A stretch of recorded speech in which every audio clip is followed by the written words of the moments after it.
Muy buenas, mi nombre es Gabriel Goldenberg, espero que estén muy bien, Dios les bendiga y muchas gracias por acompañarme. Primero, antes que todo, quiero comentarles que, como ustedes saben, por lo que dice en la descripción de este canal, que lo que intento es invitarlos a la reflexión de la palabra de Dios, siempre desde la perspectiva de la sana doctrina, desde lo que enseña verdaderamente la palabra de Dios, lo que tenemos escrito para nuestro conocimiento, y no lo que enseñan en algunas iglesias, que enseñan erróneamente y desvían de esta manera al creyente de la verdad. En ese sentido y en esta oportunidad quisiera hablarles del pecado. Hay muchísimas iglesias que enseñan como pecado algo que Dios no enseña como tal. Y hay otras que directamente se abstienen de hablar del pecado, generando en el creyente que se enfoque en cuestiones que tienen que ver más bien con la religión, ¿no? Dejan que los cristianos se alejen de Dios y de su palabra y de la voluntad que tiene Dios para con nosotros. Ahora bien, ¿qué es pecado? ¿Qué es pecado para Dios? La palabra de Dios, en 1 de Juan, capítulo 3, versículo 4, nos dice que pecado es infringir la ley de Dios. Y saber lo que significa es muy importante, ya que no todos tienen el conocimiento de lo que verdaderamente significa la palabra pecado. Y tampoco de la importancia que Dios le da al pecado y la importancia que le deberíamos dar nosotros también. Dios aborrece el pecado. En Proverbios capítulo 6, versículos del 16 al 19, se detalla que 6 cosas aborrece Dios y aún 7 abomina su alma: los ojos altivos, la lengua mentirosa, las manos derramadoras de sangre inocente, el corazón que maquina pensamientos inicuos, los pies presurosos para correr al mal, el testigo falso que habla mentiras y el que siembra discordia entre hermanos. Dijimos que pecado es infringir la ley de Dios. Y también acabamos de comentar que Dios aborrece el pecado. Pero ¿por qué nosotros debemos alejarnos del pecado? ¿Por qué nosotros no tenemos que pecar? La respuesta más práctica que les puedo dar es que pecar nos aleja de Dios. Hay muchísimos pasajes que podríamos citar en las Escrituras que nos hablan de cómo Dios aborrece el pecado y otros tantos que nos exhortan a no pecar, a no contaminarnos con el pecado. Pero lo más importante es tener en cuenta que el pecado nos aleja de Dios y por lo tanto nos aleja de la promesa de Dios de salvación y de vida eterna para nosotros. Es por eso, hermanos, que me gustaría que por medio de esta reflexión pudiéramos tener en cuenta algunos puntos que nos van a ayudar a conocer de qué se trata realmente el pecado, qué es pecado y qué no lo es, para que pudiéramos estar alertas y vivir una vida que agrade a Dios, que nos libere de ciertas cuestiones que tienen que ver con estas falsas enseñanzas sobre lo que es pecado. Vivir una vida que se ajuste a la voluntad de Dios, ¿sí? Y también, de paso, desmitificar estas cuestiones, ¿no? Estas malas enseñanzas.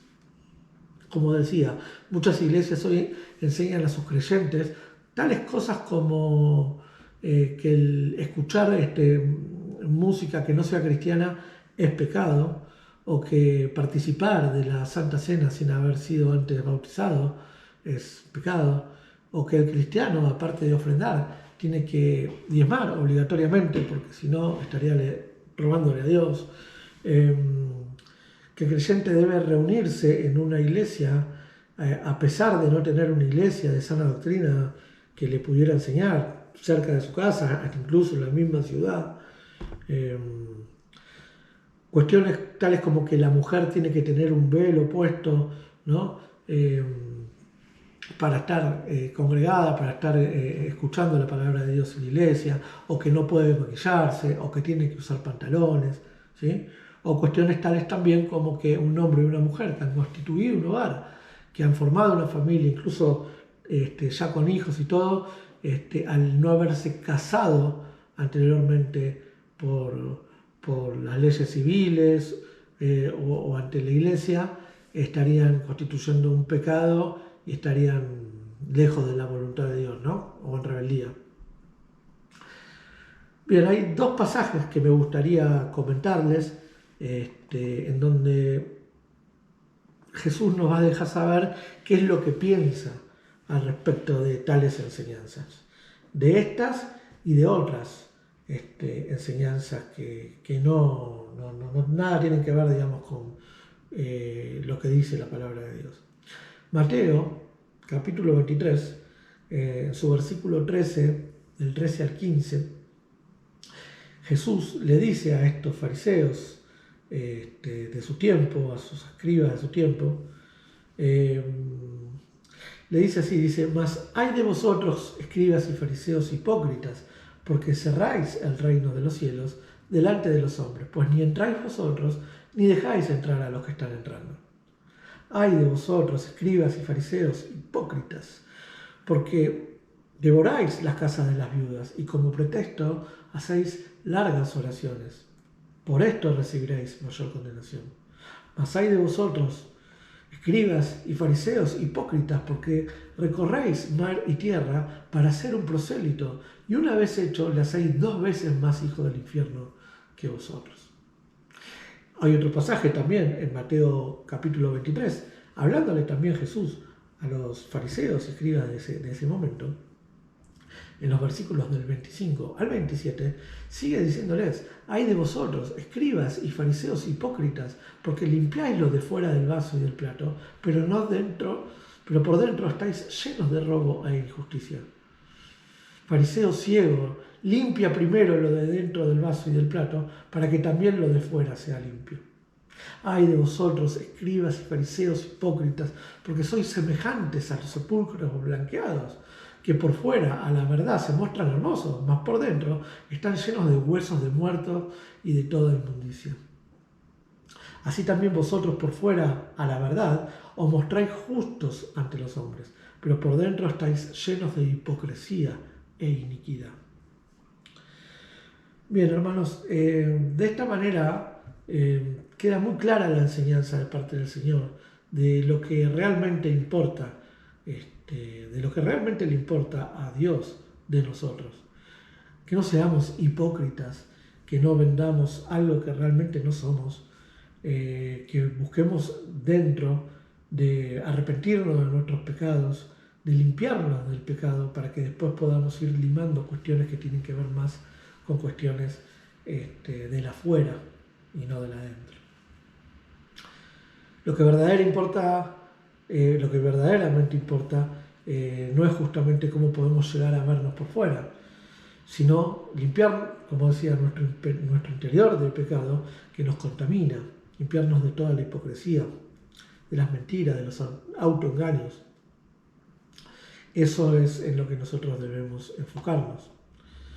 El tema está en nuestras intenciones, hermanos, nuestras motivaciones, qué es lo que nosotros nos motiva, por qué nosotros actuamos de una manera u de otra, qué es lo que realmente importa para nosotros, porque sabemos perfectamente que a Dios no lo podemos engañar, ¿sí? Podemos engañar a nuestro pastor, podemos engañar a nuestros hermanos, podemos comportarnos de una manera en la que se vea de que nosotros somos muy espirituales, pero verdaderamente lo que dice la palabra de Dios a estos hipócritas era justamente que ellos escondían dentro de ellos mucha hipocresía, porque enseñaban cuestiones que ni ellos mismos practicaban. Con respecto a los datos que dábamos de las cuestiones que se enseñan hoy en día en las iglesias como pecado cuando no lo son, por ejemplo, el escuchar música cristiana, ¿cuál es el problema? Primero, que no encontramos ningún versículo bíblico que nos prohíba tales cosas, pero ¿cuál sería el problema de escuchar música, por ejemplo, clásica, ¿no? Una música que sea agradable a los oídos. Sería muy diferente que escuchar, por ejemplo, música que tienen que ver o que nos dan letras que nos incitan constantemente al pecado. Esas son cuestiones que por ahí nosotros tenemos que tener en cuenta. Qué es lo que me edifica, qué es lo que no me edifica, ¿sí? No porque escuchemos una canción que hable de amor, por ejemplo, que quizá no sea una alabanza a Dios o no esté enalteciendo el nombre de Dios, pero que sea una letra que por ahí se hable de amor, bien podemos escucharla porque no es algo que nos vaya a contaminar, ¿sí? O por ejemplo, si un hombre y una mujer que han constituido en matrimonio una unión, incluso que tienen hijos, ¿por qué vamos a decir que están en pecado? Realmente lo que Dios determina que es pecado es que haya una infidelidad en la pareja, o que haya peleas, o que haya difamaciones, o que haya maltrato, o que no les enseñemos bien a nuestros hijos. Luego esas cuestiones tienen que ver directamente con el pecado y son cosas que verdaderamente Dios tiene mucho más el ojo puesto en que no haya esas diferencias, esos maltratos, esos pecados que verdaderamente son. No hay ningún versículo bíblico que nos indique de que si no estuviesen casados las autoridades civiles o que mismo sobre la iglesia no se haya presentado el matrimonio. Para Dios, el hecho de que una mujer y un hombre se junten y que tengan intimidad, para Dios ya están casados. Eso para Dios ya se han unido el matrimonio más allá de un papel firmado o no. Ahora bien, por supuesto de que yo estoy a favor de que haya unión en el matrimonio. Muchísimos pastores que enseñan muy bien lo dicen de esta manera y piensan de esta manera. Porque damos también conocimiento de la formalidad, del matrimonio, y bueno, ante las leyes civiles, por supuesto que hay ciertos beneficios, ciertas responsabilidades y demás, que por supuesto, al estar casados formalmente, uno accede, ¿no? Pero no es pecado delante de Dios. Entonces es bueno que nosotros podamos diferenciar lo que verdaderamente es a los ojos de Dios pecado por lo que Él mismo piensa o lo que dice su palabra, que de las costumbres humanas, de las tradiciones de los hombres o incluso de normas sociales. Así que, hermanos, la cuestión es que se entienda un poco el concepto de pecado y que podamos nosotros tener en cuenta y diferenciar lo que dice la palabra de Dios de lo que son mandamientos humanos. Ya vamos a ir en videos posteriores haciendo videos que hablen pura y exclusivamente de cuestiones. Yo les pido que dejen en la caja de comentarios sus preguntas o lo que quieran que podamos hablar o desarrollar, que con la ayuda de Dios voy a tratar de hacerlo y apoyándome mucho también en mis pastores y mis hermanos. Muchísimas gracias por ver el video, gracias por suscribirse, por darle like, por compartirlo y bueno, será hasta la próxima. Dios les bendiga. Si crees que este contenido es de bendición y crees que pueda ser de bendición para otros también, te pido que le des like, que te suscribas a este video y lo compartas. Muchas gracias.